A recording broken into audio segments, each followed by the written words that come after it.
So, we're going to talk about hot waters. Basically, there are three types of hot water heaters. Electric water heater, as you see here. Then there's a gas-fired water heater, and there is an oil-fired water heater. There are two types of water heaters: the storage tank type, which this one is, and then there's an instantaneous hot water heater. That's the one that doesn't store any water. It just has a coil, and the water travels through the coil and heats up the water.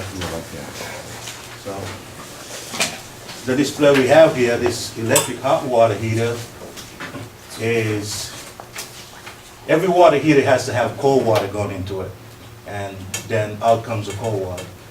It's set up pretty much like any type of plumbing fixtures, where facing the fixture, the hot is always on the left, and the cold is always on the right.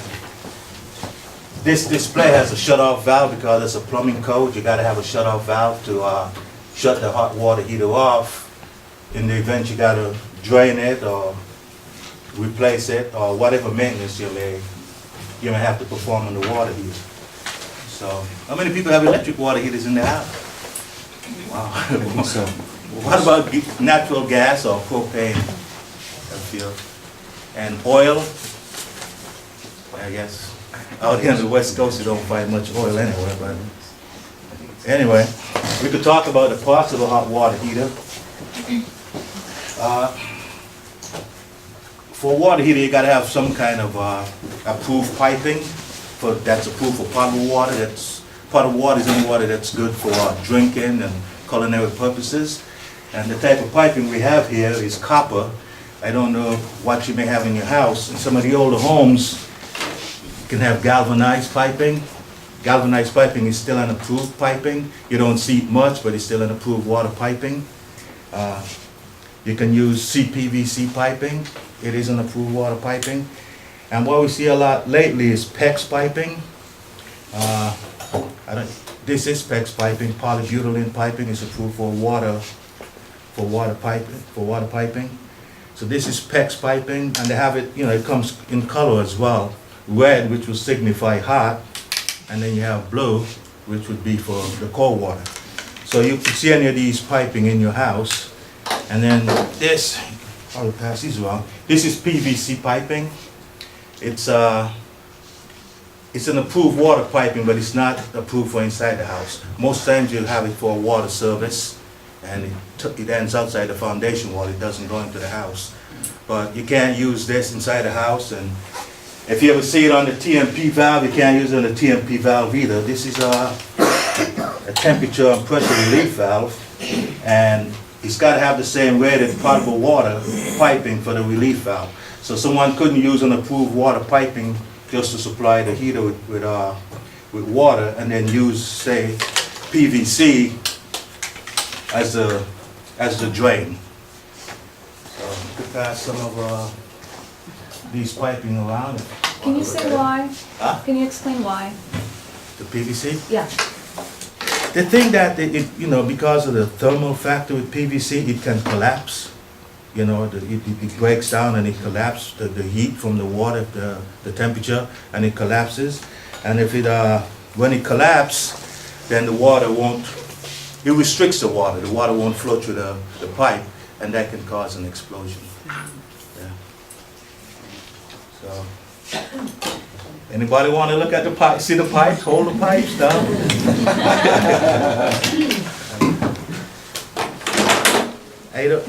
Like I said, this galvanized piping is a lot in the older homes, and the problem with the pipe galvanized in the older homes today, it's corroded from usage over the years, and some of the older homes, they have half-inch water supply going to the heater and half-inch out of the heater, and the minimum requirement size for the water heater has got to be a 3/4 inch diameter tubing or pipe.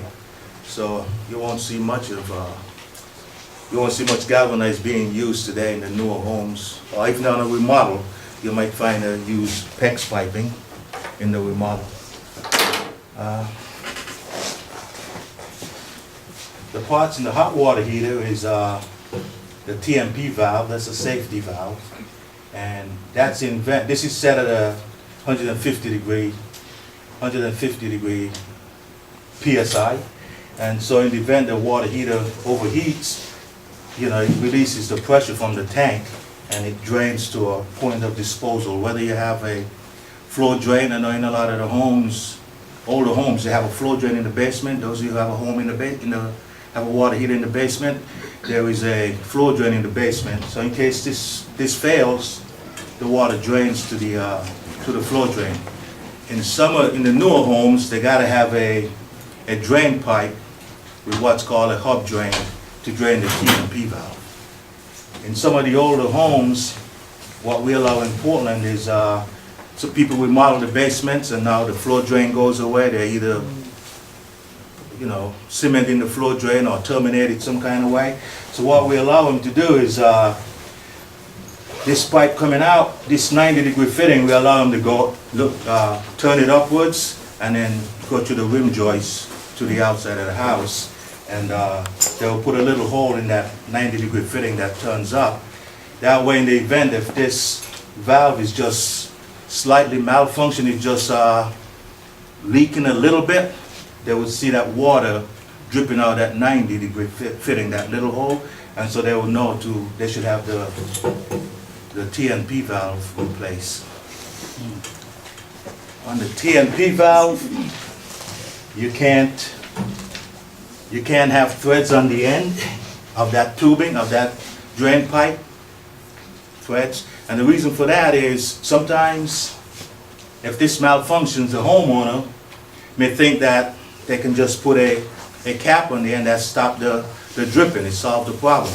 But what that will do is cause an explosion with the heater because now the water can't drain, so it's all capped off, so it creates a problem. So in the plumbing code, there's a code section that says that pipe can't have any threads on it. Because if you have threads on the end of that pipe, the temptation is there, like I said, should that valve fails, to put a cap on. So any of you who have a home with any threads on the pipe at the end of the relief line, I would suggest you cut them off.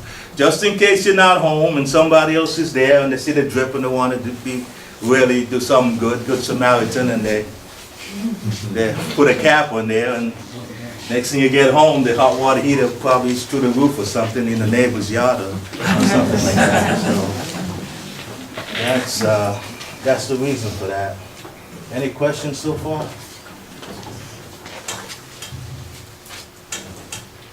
Okay. How often is it recommended that you drain your water heater? I think every 6 months.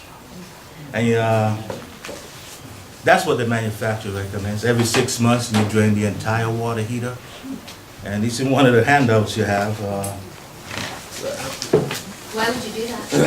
Why would you do that? Yeah, why do you have to do that? To get rid of the buildup, you know, the sediment. And in doing so, the heater becomes more efficient, you know, because you get rid of the sediment. So what happens if you never drain it?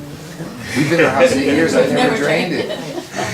You have to replace it more often. Well, Yeah, that makes sense.